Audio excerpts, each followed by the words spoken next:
start my introductions before we get going so that I don't take up any more of Dr. Woodward's time.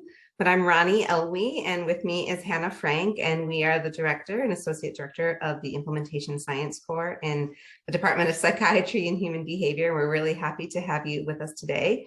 We do these implementation science seminars with Advance-CTR and with the Brown Alcohol Research Center on HIV, or Brown Arch, in the School of Public Health.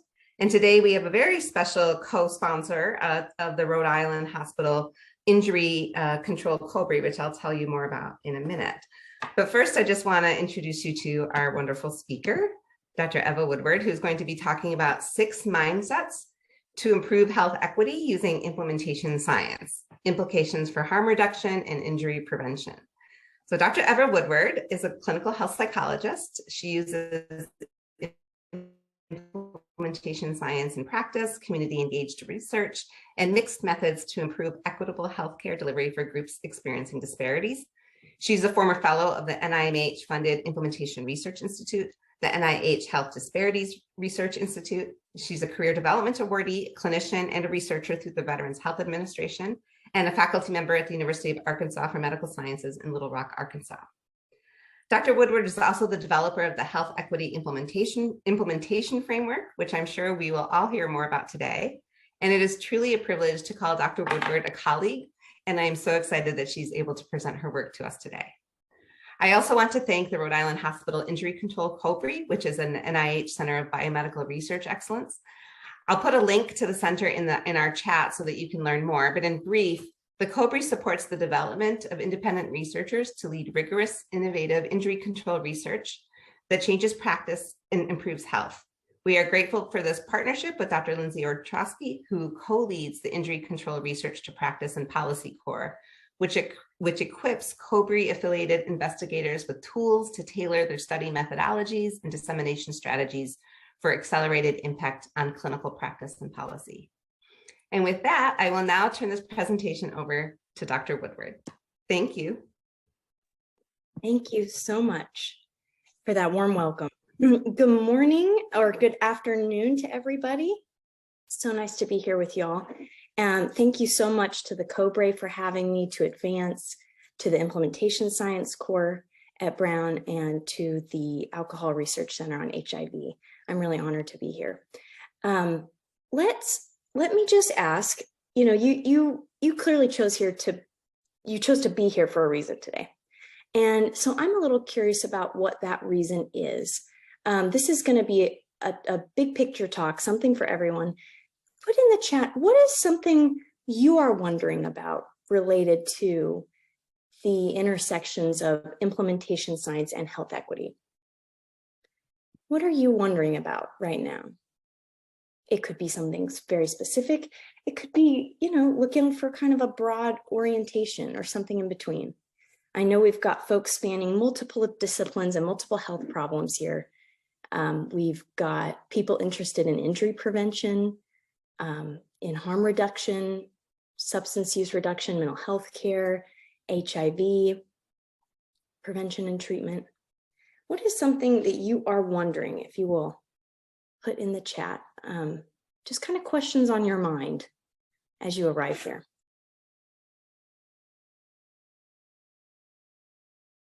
And I am even more thrilled to be here.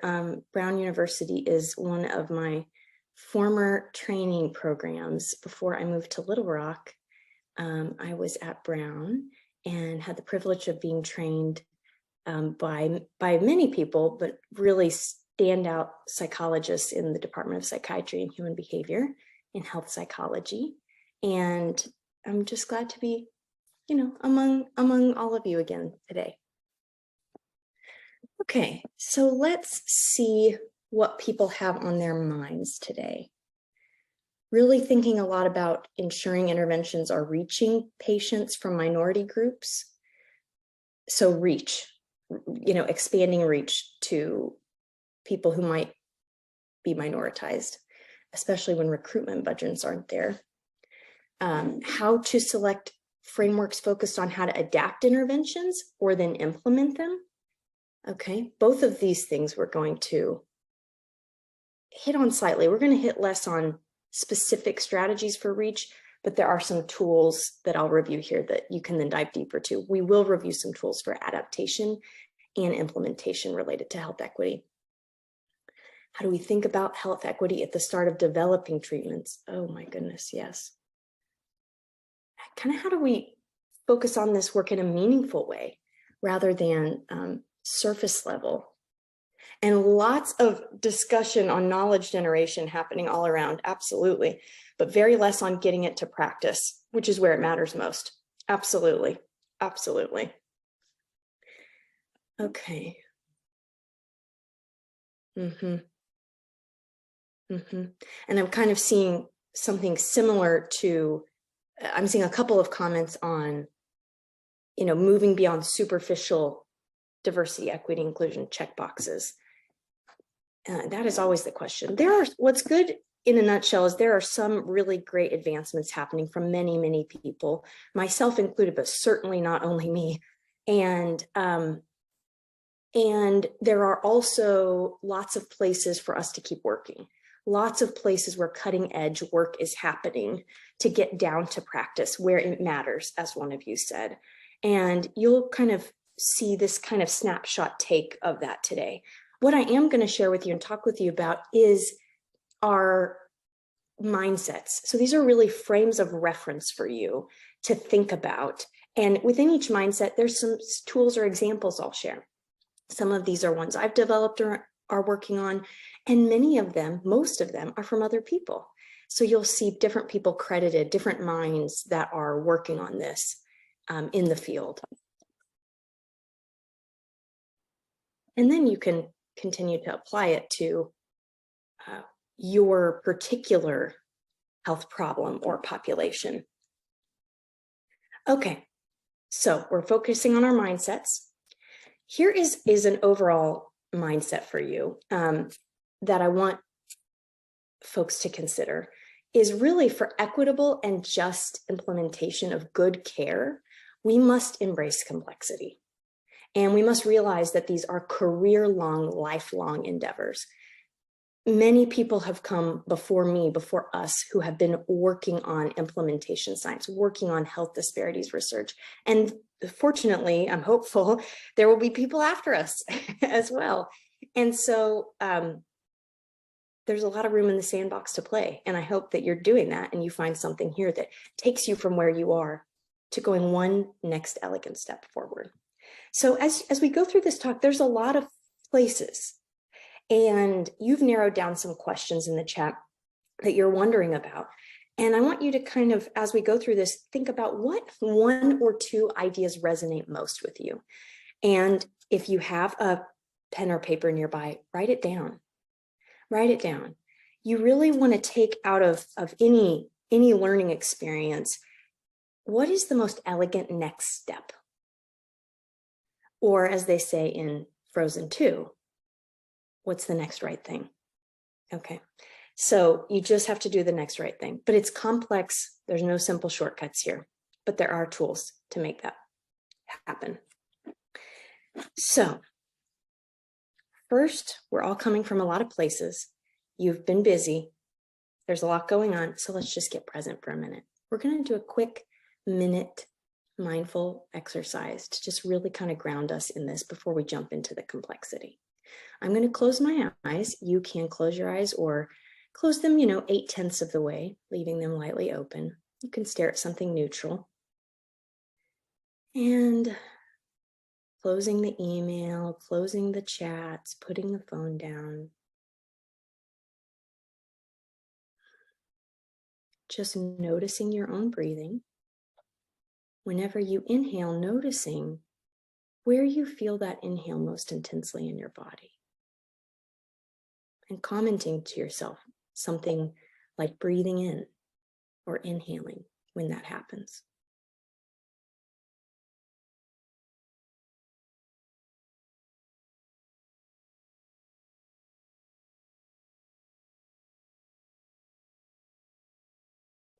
And now, without trying to change it, just noticing when you exhale. Where do you feel that most in your body?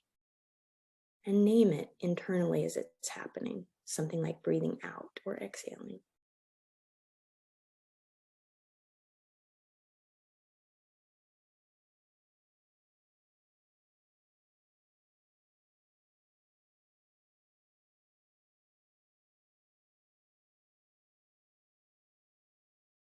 As your thoughts drift to other things, bringing yourself back to your breathing, in and out, for a few more cycles of breath.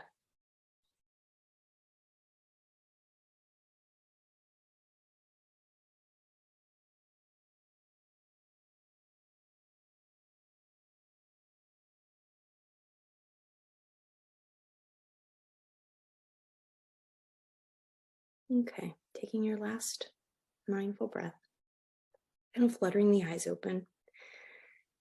Wiggling is needed. It's important to stay grounded as we approach complex ideas. Okay, before I get started talking, it's important that you know that none of the views here necessarily reflect the US government or the University of Arkansas for Medical Sciences. Sometimes people who need quality care most are the least likely to receive it. This was documented as early as 1971 in a publication, The Inverse Care Law. But certainly people that have been minoritized, people that have been oppressed, have known this since the dawn of humanity. That many groups that have a higher prevalence of a disease or are more likely to suffer more negative consequences of a disease or problem, unfortunately, are some of the people who are least likely to get that quality care. This happens across racial groups. This happens for many of our queer, transgender, non-binary folks. This happens for people who are low income, such as the background I grew up in, those of us who come from rural areas, low socioeconomic environments. And so it really touches many, many people and is a huge problem. And so they end up experiencing disparities in health and in healthcare, which inhibit health equity and justice. So let me just define a few things. There are health differences on the left here. These are differences in health outcomes between two groups based on a specific characteristic. And that health outcome could be rates of depression, or when they get treatment, who gets better from that treatment. And that could be based on a specific characteristic, such as men or women might do differently with certain depression treatments, for example. A health disparity or healthcare disparity is not necessarily a health difference. So not all health differences are disparities. Health disparities are concerned with social injustice. So this is when the people that are receiving the worst care or the worst outcomes or worse access to it are also experiencing a lot of societal marginalization and oppression. And health equity is what we are working toward. So it's a principle underlying a commitment to reduce and ultimately eliminate disparities in health and its determinants. So healthcare disparities are unjust differences between groups, not due to patient choice. And these differences are in access to care, receipt of care, actually getting it, when they get that care, the poorer quality of care, or outcomes of healthcare interventions. And remember, one group is experiencing societal disadvantage, marginalization, or oppression.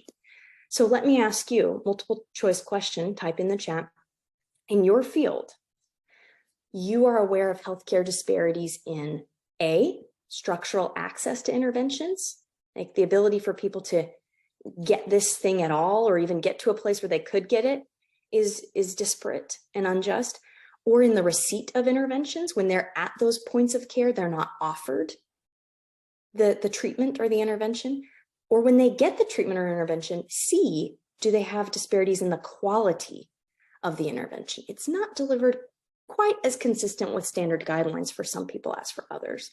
Or D, in the outcomes of their care. And E, it could be all of the above, or F, you're not sure yet. So think about your area. Where are you aware of healthcare disparities?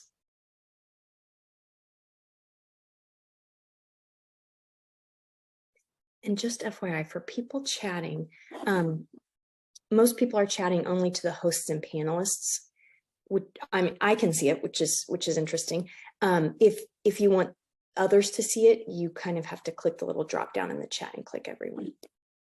Okay, interesting. All the people who weighed in so far have said all of the above. All of the above. And that's usually because a disparity in one earlier stage of structural access then tends to follow people. And that's usually because, I'll let you in on a secret. That's usually because it's usually not just the reasons why some of the earlier pathways of care become a problem are not just because there's problems in structural access, period. They're usually problems related to discrimination and oppression and marginalization that drive unjust policies, really inadequate structures, harmful structures that tend up negatively impacting people, their whole pathway of care. Okay, so, all right, well, we all have work to do. Okay, so let's jump into our mindsets. 6 mindsets here today. Mindset number 1, first of all, think about where on the continuum of research phases your study lies, your research lies, regarding 1, disparities, and 2, implementation problems, and match it to a suitable study design. One of the most common things I see where people get off track and have a hard time is right at the beginning when they're figuring out where in the phases of research their work falls regarding disparities and implementation. Let me show you a visual. The paradigms of implementation science and healthcare disparities research follow similar steps, which are to detect a problem, to understand why the problem exists, and then to reduce that gap. So at the top, that's kind of an implementation science paradigm. The research to practice gap, where, we've got good research that this really good gynecologic surgery should help people. And yet, let's say 30% of people need it and 5% are getting it. There's a research to practice gap. Then you want to understand, why does that gap exist? Why are they not getting it? Why is the larger percentage of people who need it not getting it? And then you design studies and thoughtfully select implementation strategies to implement and reduce the gap in practice where it matters. And you study how that works. And they follow the same paradigm in healthcare disparities research. And so that's a benefit. And you have to really ask and review the science of your area and step back and say, where are we at in the science on the top arrow with the implementation science paradigm? And where are we on the bottom arrow in those phases of research for healthcare disparities research? Like, for example, we have no idea why this great treatment or innovation doesn't get implemented, but we actually do kind of understand why there's some disparity there. And once you start to figure out these 2 answers to these 2 questions, then you start to have the groundwork for which study designs you need to use. So there are study designs suggested for healthcare disparities and implementation science, which is great. There are many out there. This is a paper that me and other colleagues published in Medical Care in 2017, and it has a really, this is really for kind of the healthcare disparities researcher, if that's more your roots, to start thinking about implementation science. And there is a really helpful figure 1 in there for everybody, which is a decision tree for how to incorporate implementation science study designs with health disparity study designs. So you can kind of go through and say, is there a known disparity? And if it's no or unsure, then you're still in detecting the problem phase. But if you know there is a disparity, then it's like, okay, is there an evidence-based clinical intervention for this problem? And, if yes, then you kind of keep going down the chart, and it leads you to different implementation studies, whether it's a formative evaluation or it's a pure implementation trial or somewhere in between with the hybrid effectiveness implementation designs. Here's the second mindset. Giving everyone the same intervention or implementation strategy is not equitable. Here's a visual by the Robert Wood Johnson Foundation. At the top, we have 4 people on 4 different bicycles, and this is equality. Every person has the same size bicycle. The person using the wheelchair can't even get on the bicycle. There's a very large person who is looking quite uncomfortable on this bicycle. There's one person the bicycle fits, and then there is a very short person or possibly a child trying to use this bicycle, barely able to use it. So you give everybody the same bike, not everyone can ride the same bike. Why would it be any different in healthcare? We want to shoot closer toward equity, which is at the bottom. Every person now has a bicycle adapted for their needs. The person who uses the wheelchair has a hand bike or a trike. The person who's very large has a bike that is much larger for them, and so on and so forth. You can see this little person at the end has it working for them too. So giving everyone the same strategy or the same intervention is not always equitable. So you have to adapt. You have to culturally adapt those. This is for the person who is wondering about cultural adaptations. The good news is there's existing guidance on how to adapt interventions to be better fits to then implement them. So for example, the Adapt-ITT model by Winggood and colleagues that was developed in the HIV field, but certainly could be generalized to any other health area, is a process for how to culturally adapt an intervention and say, okay, I know this is like developed in this one population, but I'm going to use it in this whole other setting. For example, some of the work I'm doing right now in Arkansas is taking an existing suicide prevention intervention. It's a brief intervention, safety planning, for those of you who know. And basically in a state like Arkansas, it's so rural, we do not have enough healthcare providers. We never will. We have to acknowledge that.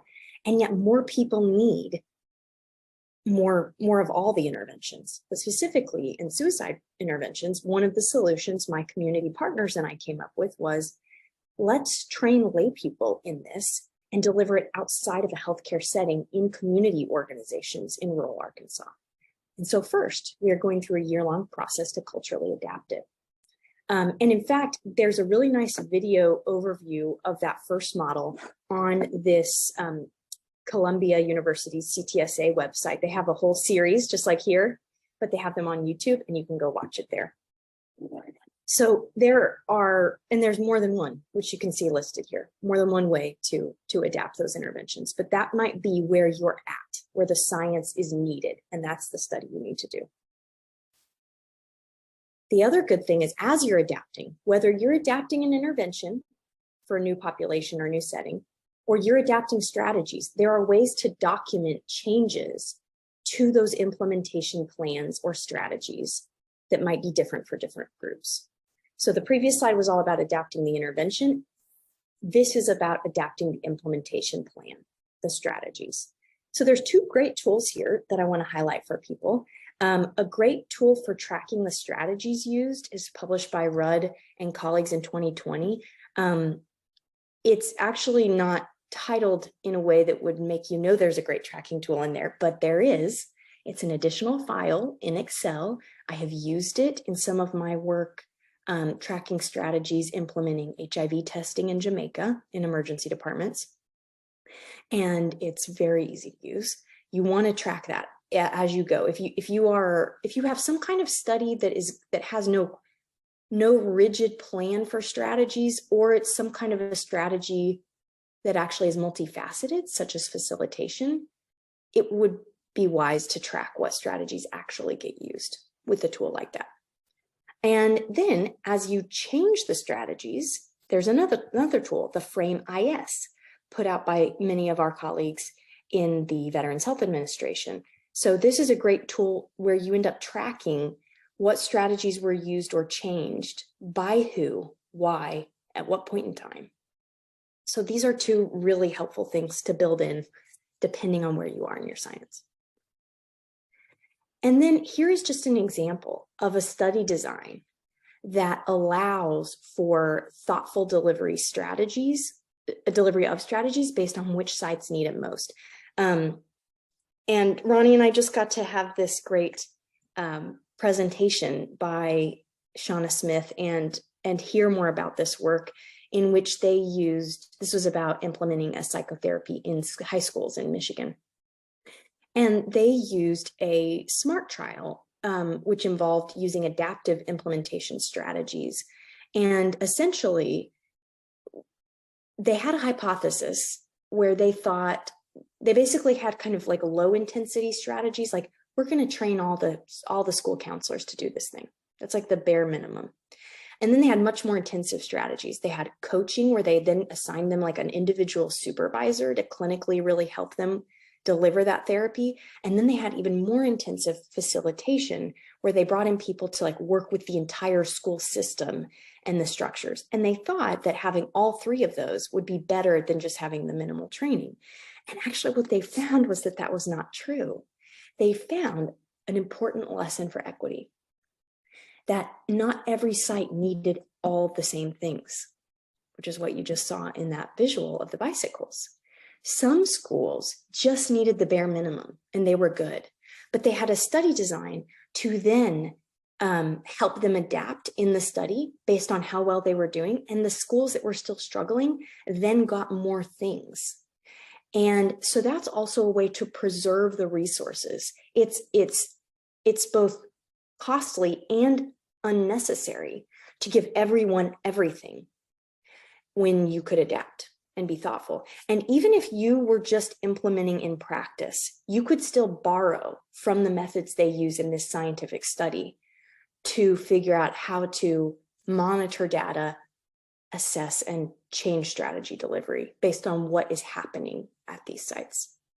So that's just an example of some of the study designs and adaptation frameworks we have out there to either track or make changes and document those changes for equity-focused implementation. Okay, next mindset. Engaging end users or consumers affected by the health problem is gold standard in health disparities research and probably should be in implementation science too. By end users and consumers, I mean the people with the problem. I don't necessarily mean the people in settings or systems that need to do things differently, but I mean the people who are affected most directly by these health problems. And engaging them is seen increasingly as core to promote equity. So preliminary studies suggest that actually engaging these consumers, so in your setting, this could be students and their families. If you work in schools, if you work in healthcare, this is patients. If you work in criminal justice settings, this could be incarcerated people. So preliminary studies suggest that engaging these consumers in implementation leads to better intervention fit for the population, systems redesign that is more patient-centered, greater use of effective healthcare interventions in community settings, and improved patient health behaviors and outcomes. So basically, it's involving those end users throughout your design for implementation, your adaptation, your real implementation will positively affect everything. And there's lots of citations where you can look at examples or frameworks of how other people have done that. Also remember, though, that because groups of people have been caring for themselves for generations, they can and must care for the research in their communities. So a note on this is from the I know I'm in the way of this, the United States Indigenous Data Sovereignty Network. There is a quote that information, data, and research about our peoples collected about us, with us, or by us belong to us and must be cared for by us. And this is a member of an Indigenous tribe. And this Indigenous Data Sovereignty Network is a very powerful move toward particularly tribal nations and Indigenous people really collecting their own data, controlling it, maintaining it. And that's an important note in engaging consumers is that many communities have been, in the absence of proper care from structures, have been caring for themselves and doing what's needed. And so it is important to know that, to acknowledge that, and to understand the landscape of some of the populations that you might be working in, and figure out, how to continue following their lead, for example, or contributing to their resources that they already have. In my work in the VA, or Veterans Health Administration, we are developing tools on how to engage consumers who have been marginalized in implementation activities. We call these tools consumer voice. We are almost done with them. We've been working on them for 18 months, and they're coming next month. They will be done. And this is our protocol paper highlighted here. And essentially what these are for are tools on how implementation practitioners can engage consumers or end users, again, with a special focus on people who have been marginalized, people who have been oppressed, people whose voices are often not heard or silenced. And that can be used, we developed it within healthcare for mental health interventions and implementing them, but it actually is absolutely generalizable to any health problem in any setting. Or so we think. I guess you can use them and tell us otherwise. So that's one innovation coming out. Moving to the next mindset. When you're thinking about health equity problems, think upstream about what is causing inequities or disparities. Too often there ends up being the onus put back on the people who are suffering as the source of the problem. Oh, they won't ever come to their appointments. Versus upstream, why aren't they coming to their appointments? Oh, there's a lot of single parent households because we overly police and incarcerate the other parents in the family. So we're leaving single heads of households who have to get to their own healthcare appointments, but they've got to work, they've got to get children to school, they might be caring for older people, and they have to do that because we don't have really adequate quality, affordable childcare in this country. We don't really have adequate, affordable, quality elder care in this country. And so people are forced to sacrifice things for themselves, including good nutrition, healthcare appointments, moving their bodies, getting good sleep, just to try to do what feels absolutely necessary. So think upstream. Let's talk about some tools. This is 1991 and super blurry, I'm seeing now. But we'll get through it together. A focus on the social determinants of health. So you've got people in the middle, their own health, and of course it is partially impacted by their age and if they had any genetic conditions, but then so much more affects our health. We have our individual lifestyle factors, again, how we spend our time. We have our social and community networks. What's their knowledge level about these health problems or things related to injury prevention, such as substance use or abuse prevention. And how connected are they? Is it more collective and interconnected, or are we pretty disparate? And then all those people, all of us, we all exist within living and working conditions where we live, work, and play. The schools that we can go to or access, the agriculture and food production in our area, the unemployment, how sanitary the water is, our healthcare systems and what we have access to. And of course, we and those systems all exist within a broader economic, cultural environment that is going on, which is really global. And so it would be a misstep to end up focusing the targets of your study just on that red circle in the middle, or even just on the orange individual lifestyle factors. Not that those aren't important. It's just they're not sufficient. That's not the whole picture. So here's some ways you can think about what's upstream when causing inequities or disparities.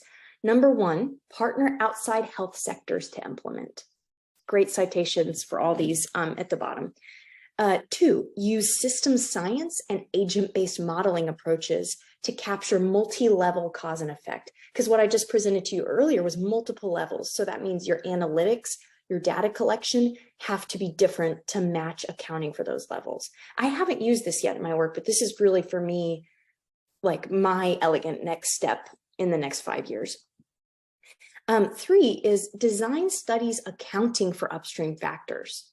And you do this by using frameworks to inform them. You could consider the health equity implementation framework, which I led the adaptation and development of. There's also a really stellar article published by Snell Rude at the bottom here in Translational Behavioral Medicine on other theories that are not in implementation science exactly, but can be used, theories of structural violence, intersectionality, policy, and governance. And in that article, I just can't recommend it enough if you're at that stage and you're trying to think how to really design this entire research program or study using one of these frameworks.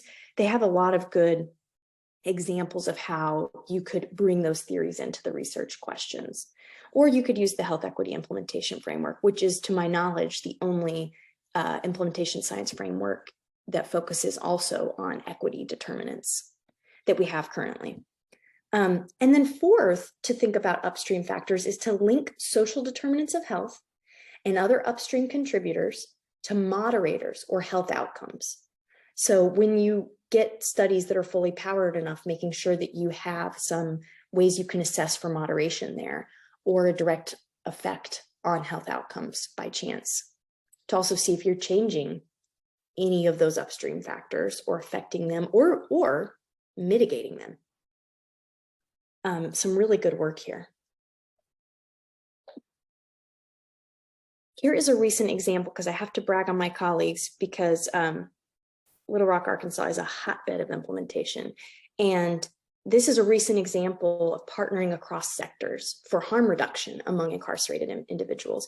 You can see a picture of Dr. Melissa Zielinski, another psychologist colleague, along with not pictured Dr. Nicholas Zoller. Interestingly, both of them, actually Nicholas Zoller was just like me. He trained at Brown and moved to Little Rock years before I did.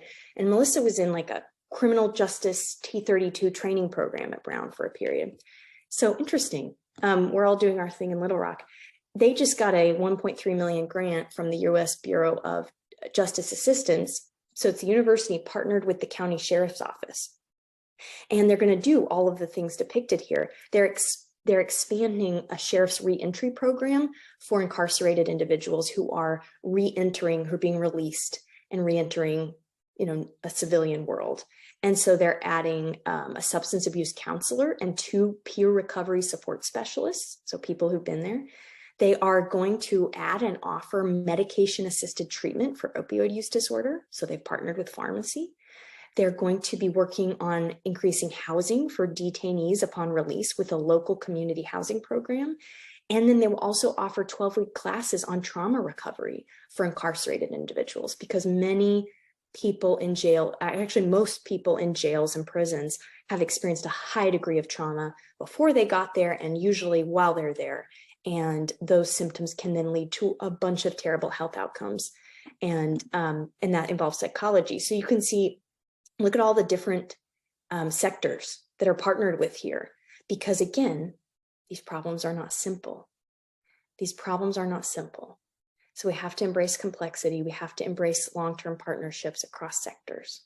So that's just a nice example. Okay, next mindset. Now measure. Once you've done all these other things, measure if you are moving towards equity and justice in your implementation studies, along with harm reduction and injury prevention outcomes. It doesn't mean you just have to focus on outcomes related to equity, but if you don't measure it, you won't know. So here's ways and here's tools to guide you to do that. This is touching a little bit on the comment about reach that someone mentioned in the chat when we started the talk. There's just specifically this first paper, an extension of REAIM to enhance sustainability, is a really great framework extension, if you will, and the R focuses on reach, and they have some really nice guiding questions that would inform data collection and design and analysis to more adequately assess sustaining interventions in communities and systems over time, in addition to doing that equitably. But the take-home point here is you want to measure how implementation affects equity outcomes, and you can use these frameworks to determine them. So these are all evaluation frameworks. These are all frameworks that can guide evaluation. These are not the ones that kind of guide things in terms of determinants or picking what contributes to the problem. These are more, how are you going to design if it's working? So I do recommend, I like all three of these. In Bauman and Cabasa have a 2020 article on reframing implementation science, and they have it's a really nice thought piece to get the juices flowing about focusing on kind of like pilot trial outcomes from an equity perspective. And then here at the bottom is a conceptual framework of equity-focused implementation research for health programs by Slava Schmalbach. And I put a little circle in here. I think I'm covering it up. See table 3. There's a lot more than an evaluation framework in this manuscript. But the evaluation framework is in table 3. And it's really great. So you have lots of options to measure equity and implementation. And finally, this mindset. Acknowledge and plan for uneven power, privilege, and oppression of you, your team, and the communities you are working for.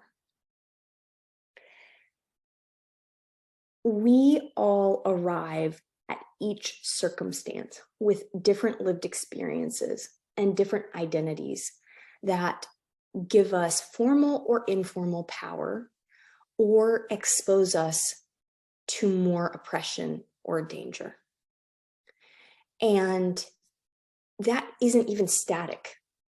It's different from when I'm here with you in this Zoom room than when I'm just with my research team of a few people, than when I'm in my family of origin in the wheat capital of Oklahoma. It changes even based on your situation. And so you really would be wise to build in some processes to acknowledge and plan for those uneven power differentials between people. And there's some ways that you might do that. The reason that's really important is because our process of inquiry and knowledge production, the whole thing we're doing in research, is influenced by our lived experiences, the systems in place by those who came before us, and thus our and their biases.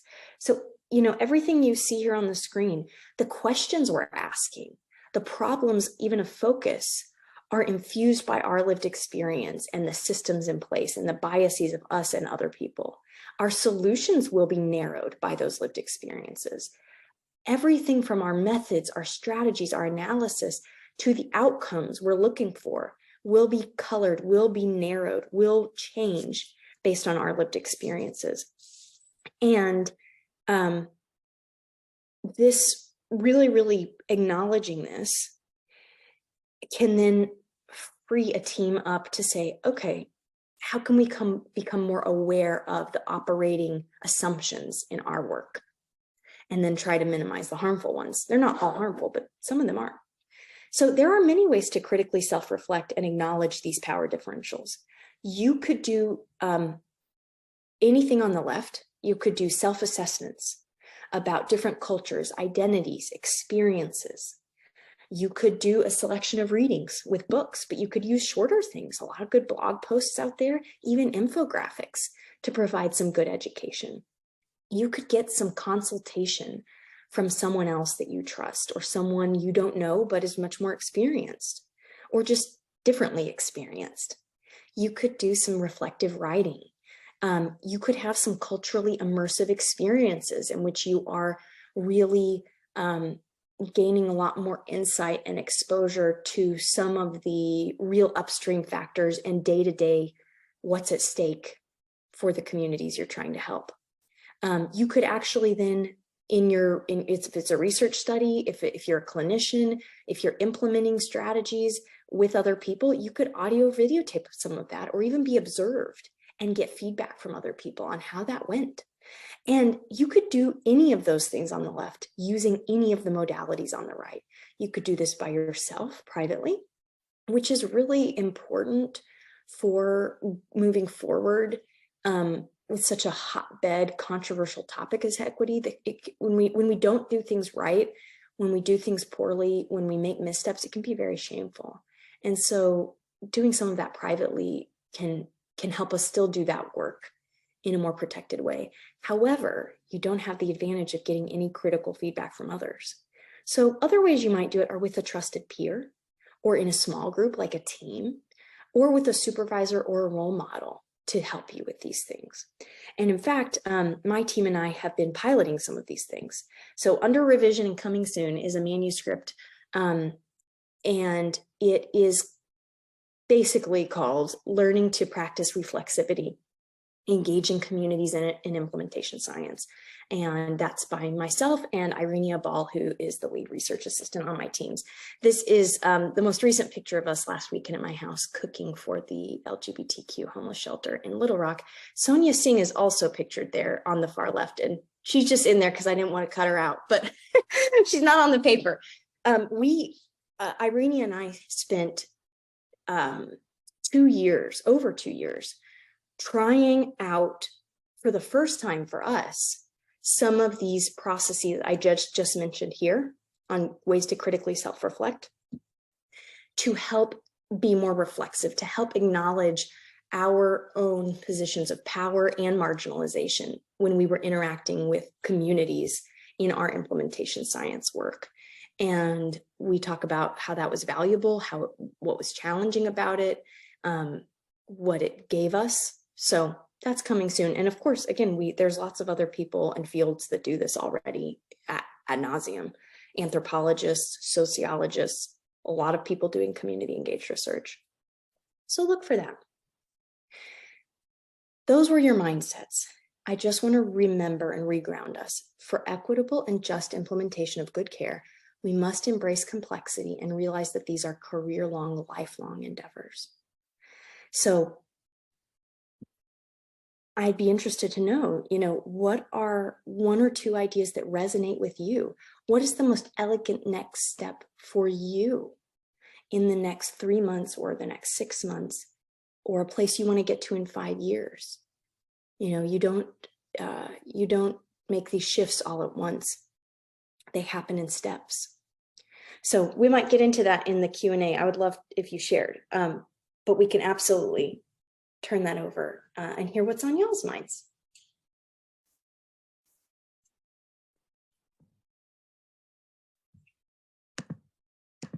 Eva, that was amazing. I'm just trying to bring my camera up. I wanted to make sure I closed everything so that I could focus on you and your slides, and your grounding in the beginning with your mindfulness exercise was really helpful. So thank you for doing that. One thing that has resonated with me, and while we're waiting for questions to come up in the chat, is that you exemplify practicing what you preach with efforts that you've done to create diverse research teams to be engaged in your community outside of your research practices. And I'm wondering if that is just something that you just did on your own, or did you get mentorship around that? How would someone who wanted to do that begin? Thank you for that compliment. That is the highest compliment. For me, I'm thinking about that. I think it was a mix of both for me, and continues. The journey's still going on. Right now I'm envisioning more teams that are still maintaining quality in a small way, but are broad enough and have enough skills across us to be adaptive to the kind of major shifts that happen and the shocks that happen in our environment, to balance the difficult worlds of what someone put in the chat earlier, really what matters, and all the constraints that we're dealing with, trying to get money and people and skills to do what matters. So I still am growing in that. I really engaged in two, there's two kind of formal mentor ways. One of them was collective led. I don't know if it was self-led, but it was a collective, that I have a small lab in Little Rock. And we decided we all wanted more guidance and mentorship on having more diverse teams and workforces. And so we developed our own series that we ran for ourselves. And it was called Mentoring People Who Are Underrepresented in Academia and Healthcare Careers. And that was a 4-part series. And we believe in the principles of mutual aid, that we shouldn't hog what we have, that we can all help each other, much like all the groups sponsoring this seminar series. And so everybody can invite a guest. And so we had high schoolers, we had people much more far along in their careers. We had clinicians, we had researchers. It was about 15 people who kind of continued adding their experience. And so that's one thing we did.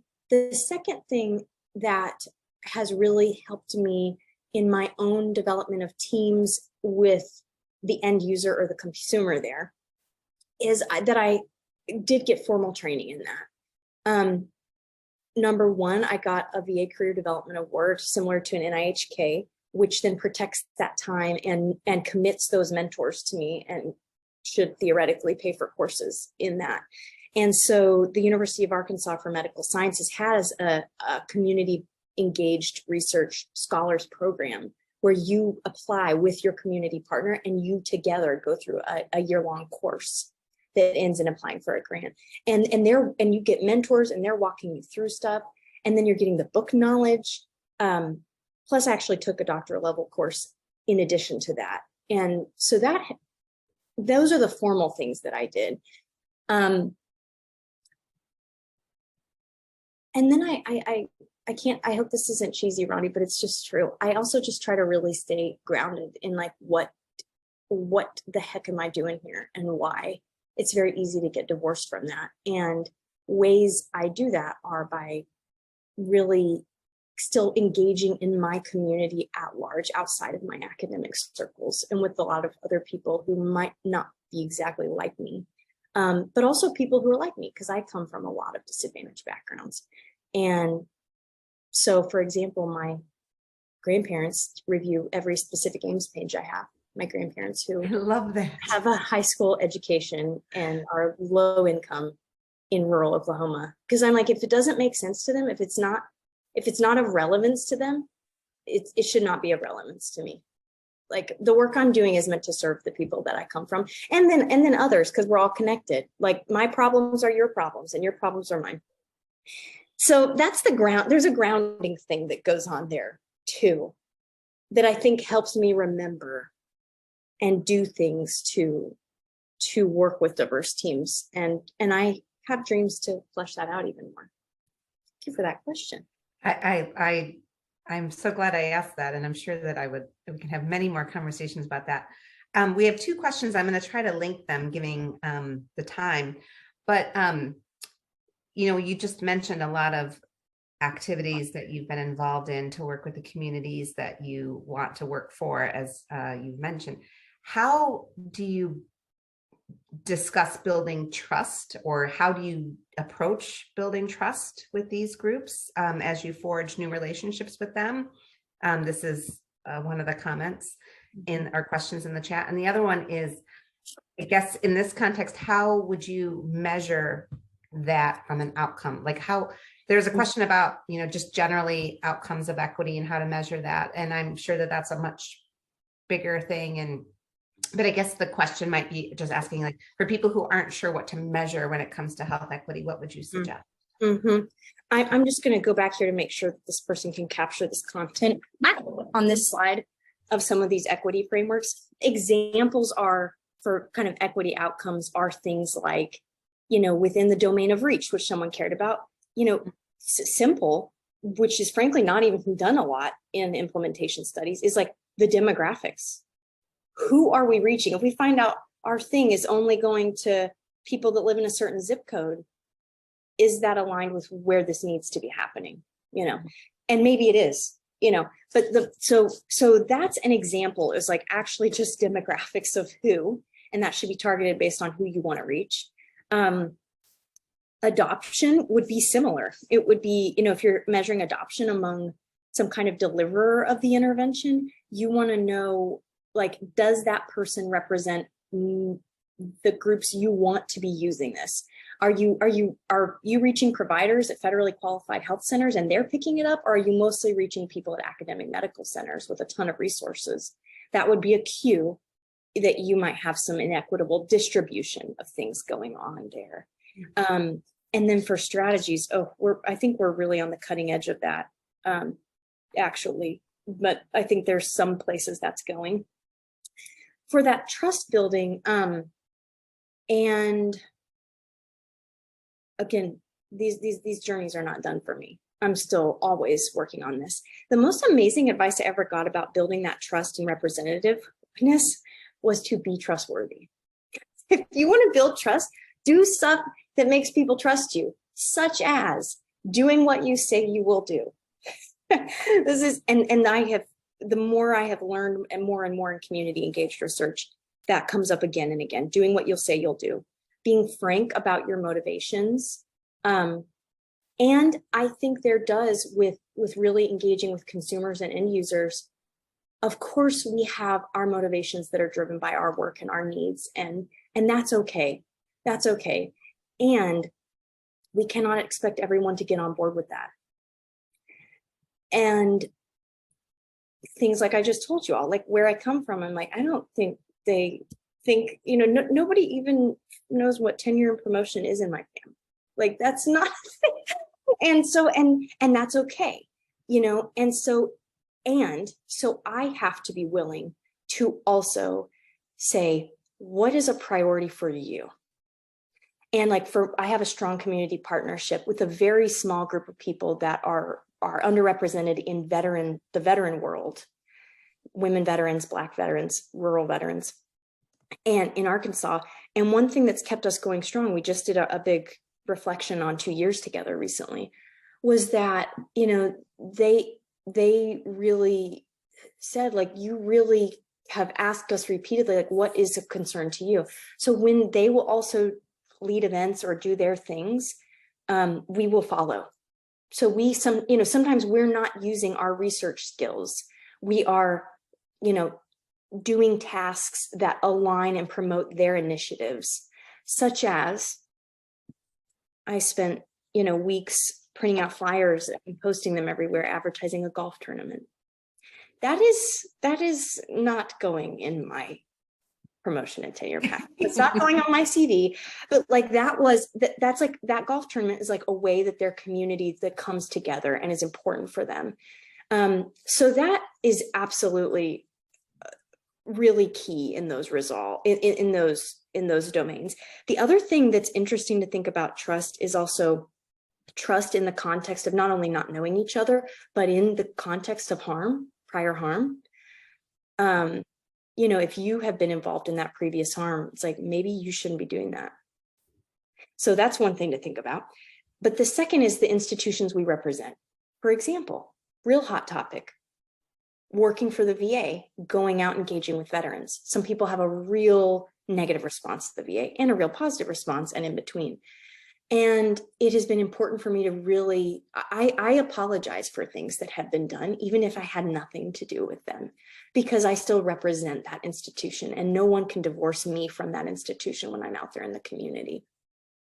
And again, I try to do right by them. If they're like, hey, and this happens all the time, hey, Eva, hey, I know this Korean War vet that's having this problem with his so-and-so, or hey, my daughter who's trying to get access to her services, the VA is having a lot of pain.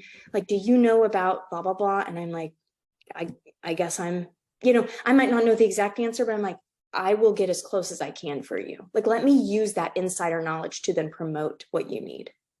But there's many entire books and things that they're written about trust and trustworthiness that I still have to learn.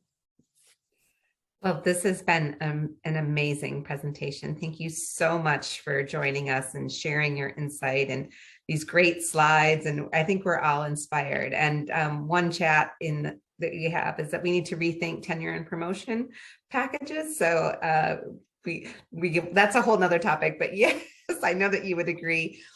So thank you for being here, Dr. Woodward. Thank you everyone for joining. We'll be back next week with Margaret Crane, who is another phenom, and we'll be talking about dissemination strategies. So we hope that you'll join us then. So happy Thanksgiving. I can't wait to hear what Dr. Woodward's Thanksgiving table is, reviewing her specific aims page or something. That sounds like tons of fun.